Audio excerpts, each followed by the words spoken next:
We're live. Okay, so good evening again.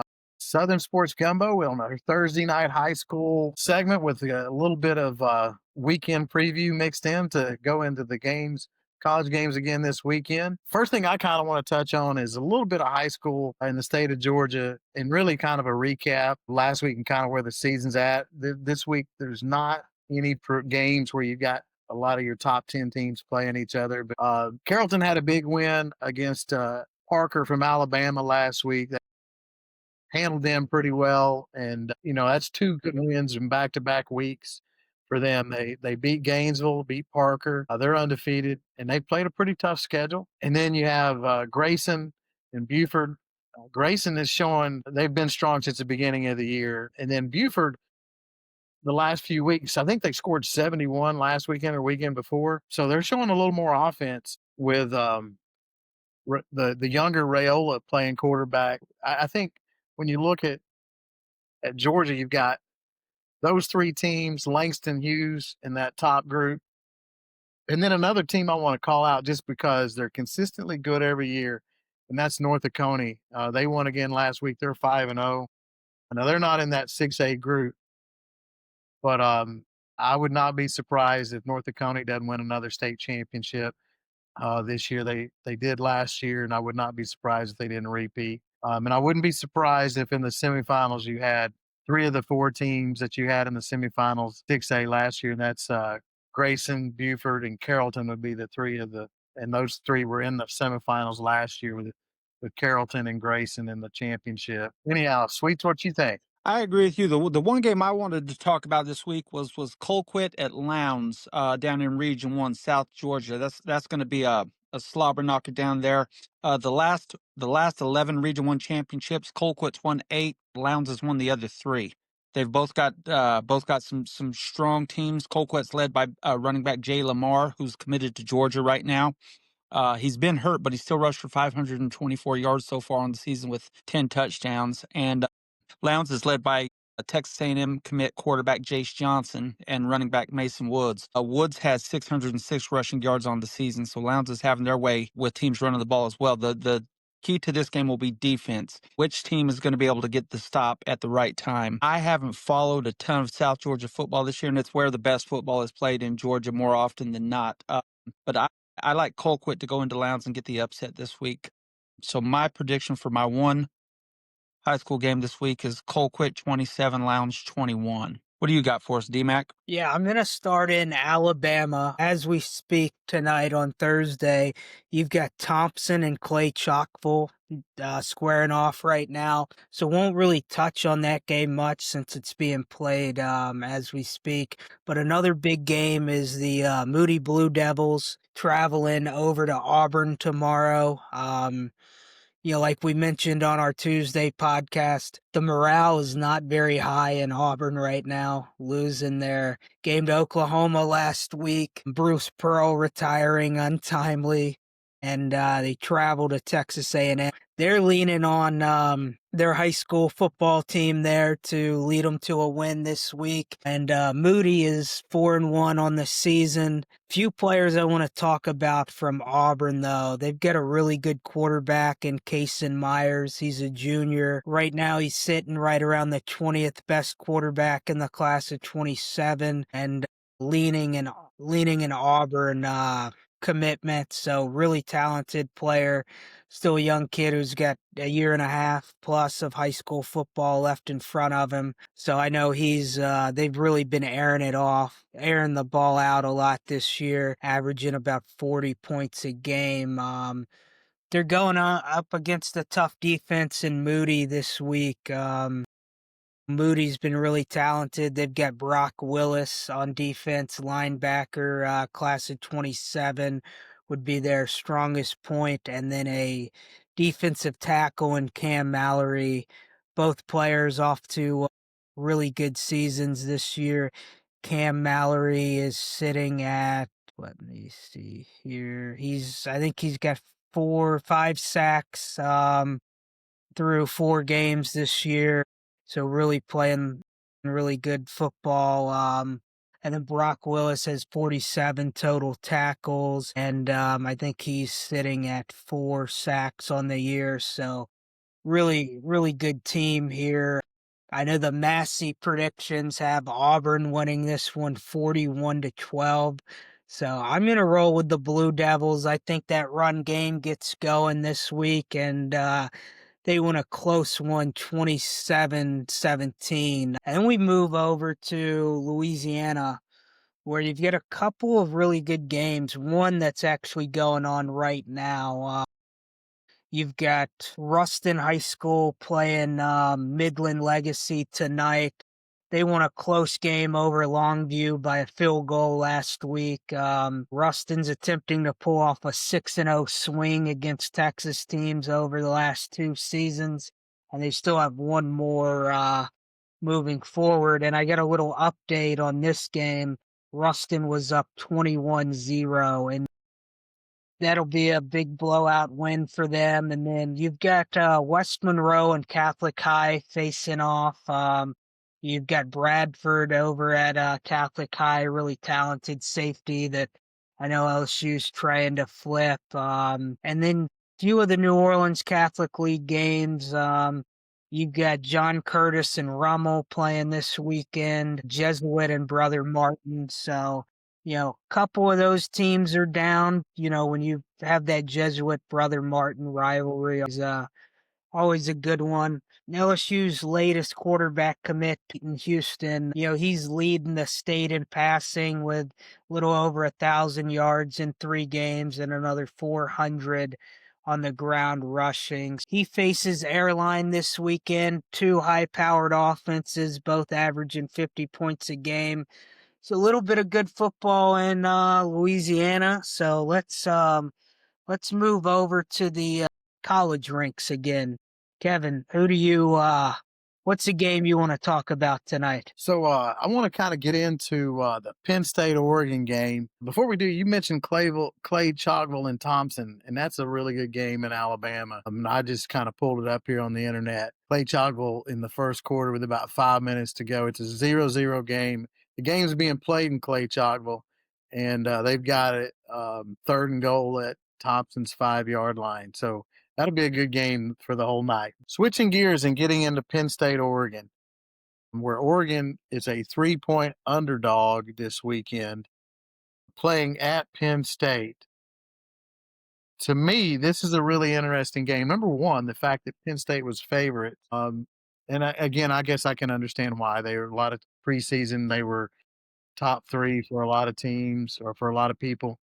And they're ranked 3rd right now in some polls. Oregon, has really played well, though. And to me, I look at this game, I just want to talk about it from the perspective of Oregon's defense and then the quarterbacks matchups. Now, look, Penn State will have a good defense, and this game will be a very competitive game. I fully believe that. But when I look at the game, and kind of like Cade Klubnik, at the beginning of the year when everybody was talking about how he's a first, second round draft pick, and we were kind of not really on that bandwagon. I'm gonna mention Drew Aller because everybody wants to talk about him like he's a first round draft pick. And he may be. The team that I follow in the pros needs a quarterback. But if the Pittsburgh Steelers draft Drew Aller next year, it's not going to give me any more hope than when they drafted Kenny Pickett. If you look at how Aller has played in big games in his career, he's not played very well in big games. And so he's 57 out of 88 on the year, good percentage, 4 TDs, 1 interception, but he's done that against weak competition. You flip it on the other side, and Dante Moore, again, not the best competition, but 71 out of 95, 11 touchdowns, 1 interception. Moore's been the better quarterback. So if I'm going to take a team to win this game, I'm going to take the defense of Oregon and Dante Moore as the quarterback to win that game. And then I also You want to ranking kind of D-Mac? reference a guy that we all wanted to come to LSU, who's got off to a fast start for them, and that's DeCorian Moore. He's their leading receiver right now with 12 reception and Either you guys hear anything? 207 yards. And again, some of those games he's been setting early, but he showed explosiveness, scored a couple touchdowns. I just like Oregon in this game a lot. And I I don't think it's going to, Penn State will keep it competitive because of their defense. But I think at the end of this game, it's a 10-point win, at least 2 scores for Oregon. What do you think, D-Mac? Yeah, I really like the running game of Oregon this year. Jaden Limar is got over 200 yards, 3 touchdowns. They've got 3 guys who are all over 150 yards rushing. When I look at their offensive yard total, 1,074 passing yards and 1,021 rushing yards. So they're kind of playing Big Ten football a little bit, leaning on the run game here. But then, they've got plenty of weapons in Decorian Moore, Malik Benson out wide. As far as defensive coordinators go, I am a big fan of Knowles. I think he's going to scheme up some things that gives Oregon a few fits early in the game. But similar to last year's Big Ten championship, James Franklin thought his team wasn't equipped from a talent standpoint to beat Oregon. I know he feels better about it, but I think I'm in the same belief as he was last year. I think there's just too much talent on this Oregon team. Oregon will end up winning this game. So what do you think, Sweets? While we're waiting for him to hop back on, though, let's go ahead and talk about LSU and Ole Miss a little bit more, as there's continued to be a lot of talk about that one nationally. What do you think, D-Mac, in this game? You still feel strongly for LSU? I do. I was really impressed. I know it was only Southeastern, but the way that Garrett Nussmeier played, he was really good. The box score, of course, the numbers look great: 25 of 31, 273, 3 touchdowns.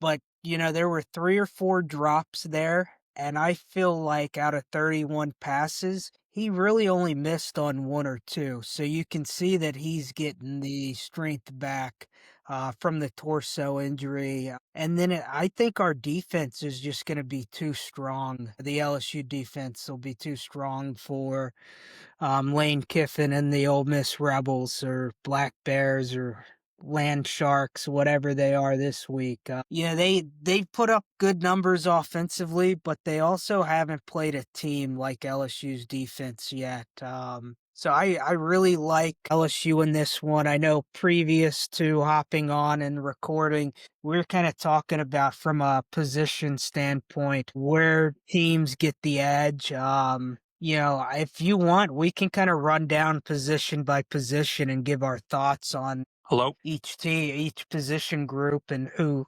wins that battle if you want. Yeah, let's do that. Let's go position by position here in this LSU Ole Miss game. But let me say this too. I agree with you on Nuss. And here's another point that I think from an LSU matchup standpoint, we'll get into the positions. But here's one thing I think will happen in this game. You're right. Ole Miss has not played a good offense yet, or excuse me, Ole Miss has not played a good defense yet.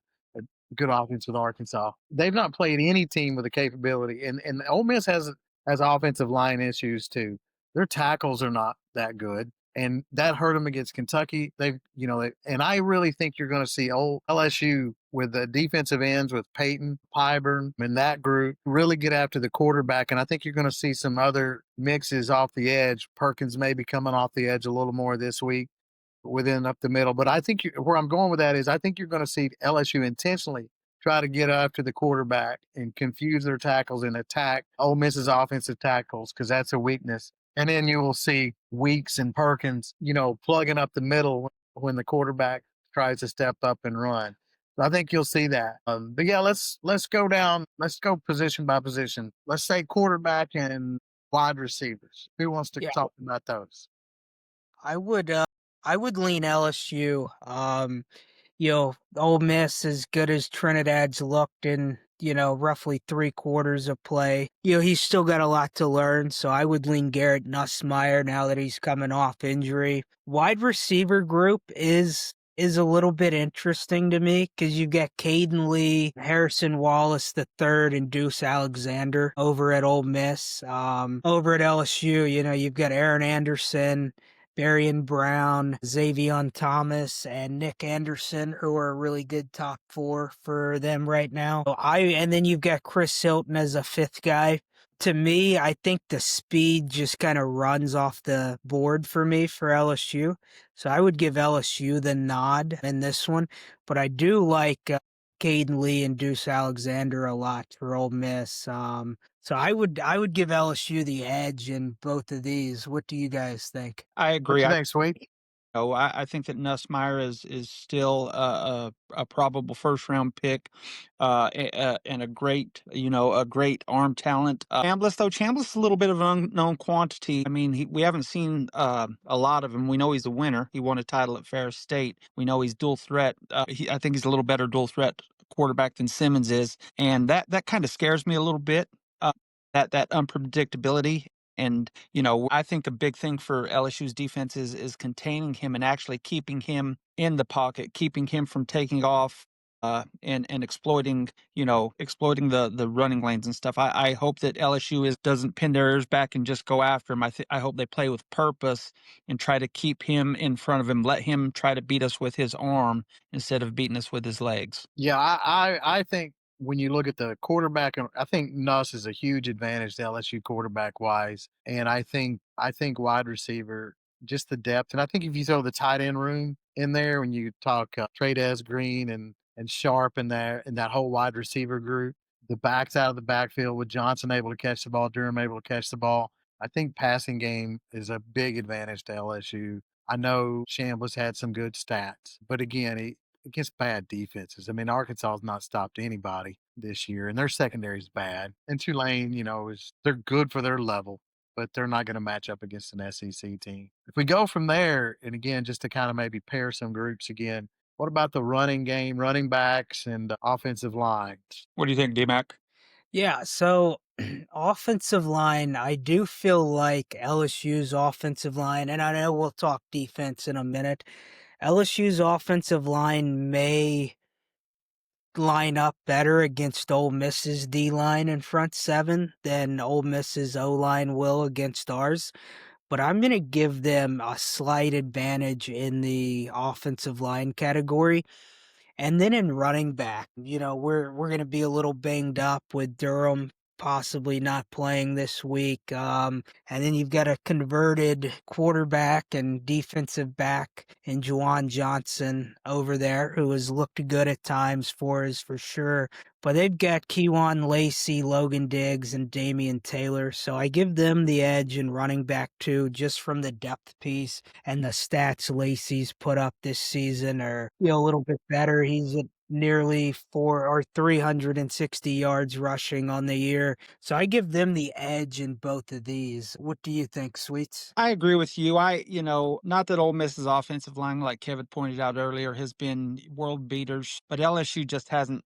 We just haven't looked in sync at all on the offensive line in all of our games. I know we put up points against Southeastern Louisiana, but still, I think we should be seeing more at this point in the season, and we haven't. We don't have a lot of depth either. And that's troubling for me. At running back, we had discussed this offline. I think Johnson has looked good at running back so far. Durham, I don't know, if he's been hurt all year, if this just been a recent thing, but he just hasn't looked as explosive as he did early last year. And so right now with Kewan Lacey, I'd probably give a slight advantage to Ole Miss in that department. They match up pretty evenly, though, I think. I would call the offensive line group a split, and then I would give the edge to Ole Miss at running back just because the stats have been much better for Kewan Lacey. Outside of that, though, he's been the one guy that's really stood out for them. Other than that, it's been very similar to LSU's running back room. So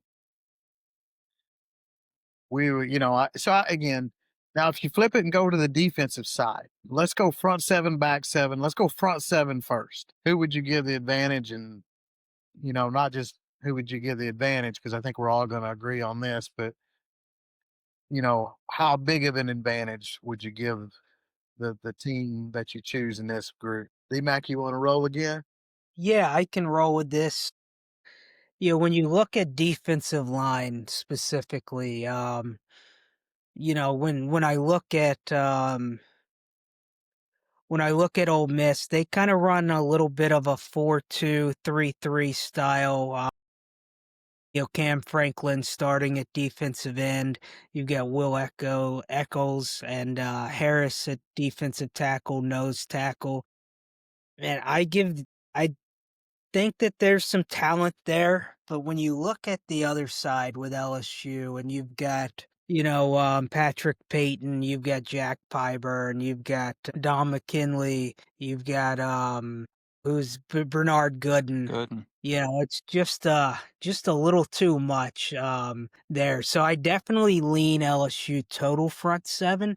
But a unique take I have on the linebacker group, we know the Weeks brothers are good. They've been really good this year. But when you look at that, the depth that Ole Miss has, you've got Perkins, who's kind of playing a little bit of a defensive end linebacker combo. You've got Prince Well, you've got Jaden Yates, TJ Dottery, and Taj Chambers. I don't think their talent matches LSU's by any means, but I do think that they have a little more depth at the linebacker spot. So, we saw a couple weeks ago Whit Weeks get ejected first drive of the game. Later that game, you saw West Weeks get injured. So, if there's some injuries in this game, I would say that Ole Miss has a little bit more ability to, replace that depth. Because you get 2 guys who are a little better than the others there, but the next 3 guys up are all, equal talent-wise in my mind, so I definitely lean LSU heavy in the talent level and the starting front 7, but if there is something, a targeting call comes into play here, you've got an injury, I would lean Ole Miss a little bit in that linebacker room. What do you guys think?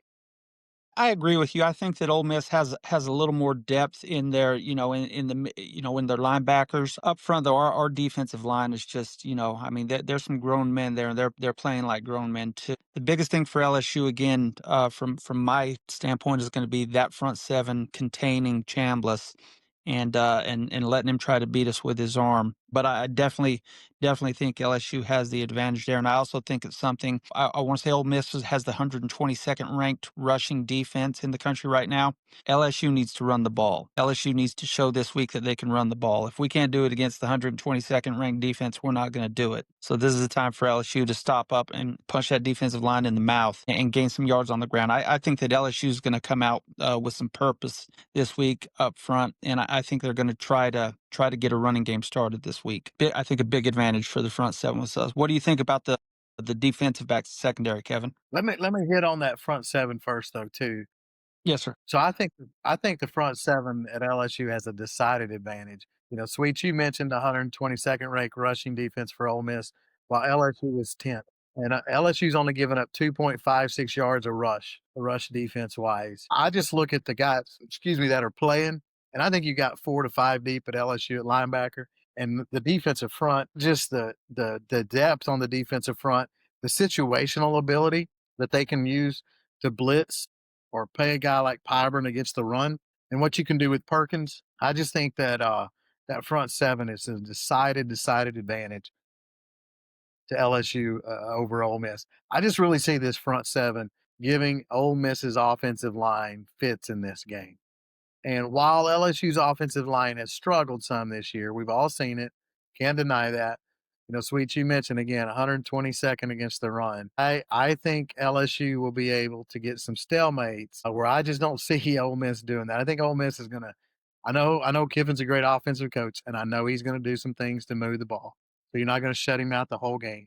But I think this front seven matchup on both sides is such a decided advantage. I think Ole Miss is going to have periods of this game that they struggle moving the ball. So to jump from that into the secondary and the back seven and what LSU can go from there. Again, you guys have heard me say it. I love LSU's secondary. I'd put it up against anybody.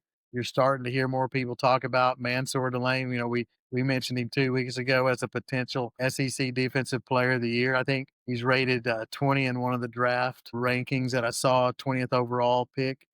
And, he's starting to get more talk about, what he's given up, which is basically nothing against the pass. I think he might have given up 2 completions in 4 games now. And then I love the safety duo with Halsey and Cooley. They just tackle so well, and it's such a difference from last year. whether it's if it's a running play or a pass play over the middle, they cover, and if they don't break the pass up over the middle, they make the tackle instantly and they wrap up and just again, it's a decided advantage. And then you have Pickett, who's playing well, and then Woodland, who's played well at the other corner in the nickel aspect of things too. When those guys are in there, I just think the back seven is a huge, huge advantage. Perkins, what you can do with him in weeks, both weeks. Back seven, I think, just like the front seven, I think the back seven is a huge advantage. You flip that to Ole Miss. I think Ole Miss has one of the worst secondaries. We talked about how bad they are against the run. Their secondary is not any good either. In that Arkansas game, Arkansas was driving for a go ahead touchdown and would have put 40 points on the board if Jalen Brown wouldn't have fumbled the ball. We all watched Sage Ryan for years, right? We feel confident with him playing safety for them. I can promise you that. Not just from a coverage standpoint, but from a tackling standpoint. So I just think it's a huge decided advantage for LSU in this game with their defensive side of the ball. And that's where, I'll go ahead and say this, and then let you guys talk about the rest of the game. I think it's like a 30-17, 31-17 game. I just think the talent at most of the positions is a decided advantage for LSU. Whichever one of you wants to go for that back seven next, you can join right in.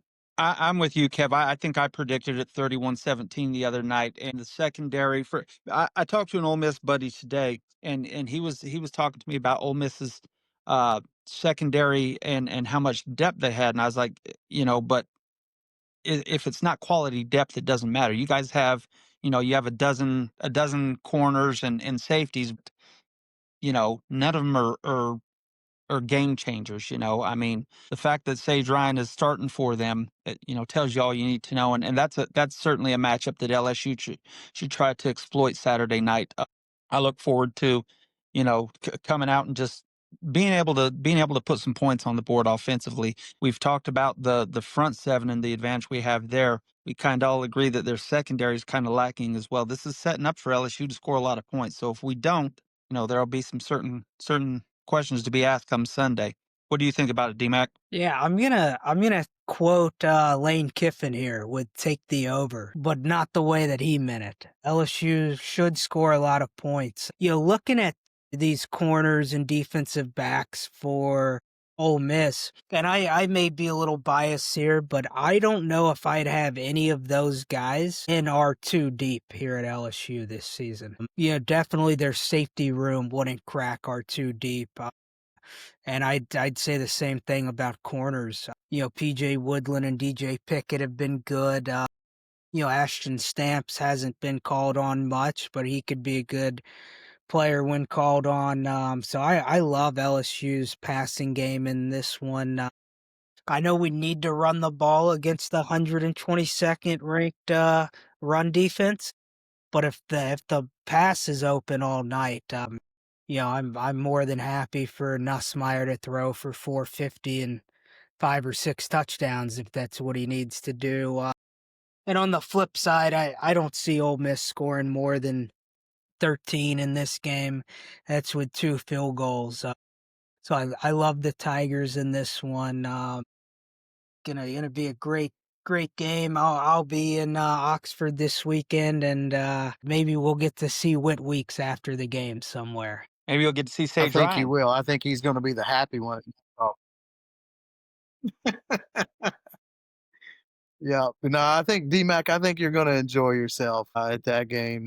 No doubt. So moving on from there, third game, which is maybe from a fan base passion standpoint, these two teams have a whole lot of passion against each other simply because they've played for championships against each other over the last 5, 6, 7 years, and that's Georgia and Alabama. We talked a little bit about the other day, and I know Sweet you talked about the other day. So I'm gonna give you the first shot to go at it again. I think this is going to be a heck of a game Saturday night. I do too, and I think it comes down to defense and who's going to get the stops. I think Georgia's going to have a lot easier time with Ty Simpson and that Alabama running game than Alabama will with Gunnar Stockton and Georgia's running game. At the end of the day, and the other thing is Kalen DeBoer on the road too. He has not been any good on the road at Alabama so far, and going into Sanford Stadium at night is not going to be an easy task. I don't think this is a close game. I think Georgia wins by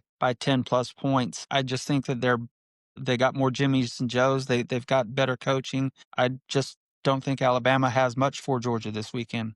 What do you think, DMAC? We lost you a little bit, Sweets. D-Mac, you want to jump in on Georgia Bama? Yeah, I'll jump in. Alabama, their first game away from home this year, they didn't go well. They lose to Florida State. Georgia, their offense has gotten better each week, in my opinion. They started off, didn't look that great early on, but Gunnar Stockton got things rolling a little bit against Tennessee in a shootout. I don't have a lot of cause for concern with the Georgia defense giving up the kind of points they did in that one. I think they're going to be fine after a week off too. They get to face Alabama. I'm with Sweets. I think this is going to be a big win for Georgia. 10+ points. Yeah, it's tough to go in and play between the hedges there, and Nick Saban's not on the other side of the field anymore. I think that's a bigger factor than some people take into account. Alabama had the Nick Saban effect for so long.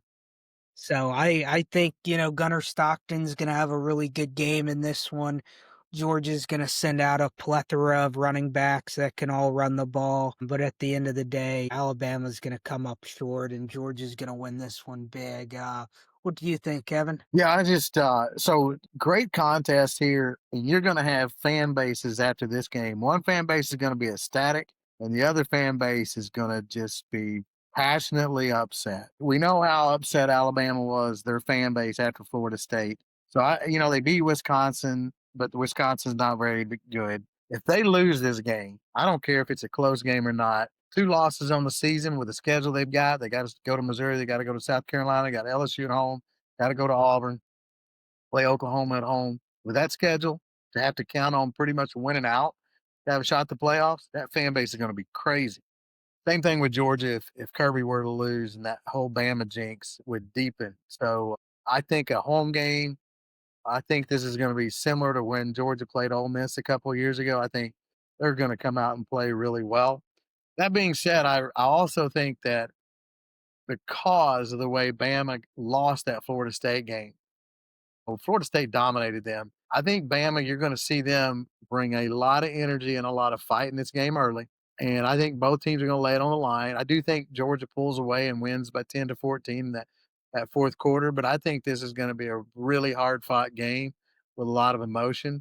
I do go along with that uh, Kalen DeBoer on the road syndrome. I mentioned it in the preview, and then missed on the Florida State game, but we did talk about how that could impact him. So I think we'll see that sneak up on him again.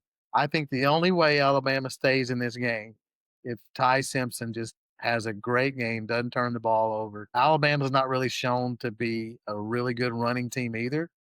So they're going to have to throw the ball. And I think that helps Georgia's defense with Alabama being so far one dimensional. Well, now Jam Miller's coming back and making his season debut this weekend too, so that's going to be important for Alabama. It certainly should help their running game. Well, it should, but they haven't. To me, they haven't shown that they can block for the run that well. I know there was a lot of great things said about him preseason, but to me, they've not opened up a lot of holes in the running game either. Nope. No, I totally agree with you. I just, having your stud running back come back for you is always going to be a little bit of a boost. But like you said, if they can't open holes for him, it's not going to do him It much will be. good. It will be, and I think you feel more that the win will be more decisive for Georgia than me. So again, I know you're right there with it, but I think it's a 10-point game. I would go 27-17 because I also think this: if Kirby gets up a couple of scores and he feels like he's got control of the game, I think he'll try to out physical them and do like he normally does at home. But it's going to be a great game to watch. It certainly is. Thompson and Clay Chalkville. I just looked a minute ago. They're tied at 7 in the second quarter. Any more games we want to talk about this weekend? I know we covered some of these the other day. Yeah, no, those kind of strike me as the big three this weekend. We spent quite a bit of time, I feel like, talking about the Auburn Texas A&M game, so I think we covered that one well on Tuesday's podcast. So if you're listening to this one, go back one previous episode. Here is chop up about 14 games this week, and that's all that I've got this week. Me too. There's one other game that I'm interested in Notre Dame at Arkansas, which is a huge game on both fronts. One, Pittman's trying to keep his job right now, and two, if Notre Dame goes into Fayetteville and loses, there are going to be a lot of unhappy people up in Indiana this weekend. So I'm curious to see if Notre Dame comes out and handles Arkansas like we think they should, or if Arkansas hangs around and makes it a game or even pulls off the upset. Arkansas always pulls out a game each year, like Tennessee last year. I don't think this is that game, but it could be. We'll see how much fight they bring to the table. They're talented enough offensively to score. So I'm like you. I think that's going to be an interesting game to watch. So we'll see. Notre Dame's a 6.5, 7-point favorite. I sure wouldn't play. I wouldn't bet it either way. But I do think Notre Dame will win the game. But I would not touch that game because Arkansas is capable. They could easily be 4-0 if they just protected the football. Well, that's it. We appreciate everybody tuning in. And, again, hey, like, subscribe, make a comment. If you disagree with something prediction wise, throw it in the comments. But like and subscribe. We do appreciate everybody that watches a short or any of the podcast at all. Look, best weekend of the year so far is coming this Saturday. So start with game day, watch football all day. We'll do a recap Saturday night. Anybody else got anything? Maybe even sneak on for a little halftime talk in the LSU Ole Miss halftime of that game, maybe. So keep your eyes open, keep your ears open. I'm all for it. DMAC will give us DMAC, you'll give us some live updates from the Grove. Yeah, I'll send a picture of our linebacker's girlfriend this weekend.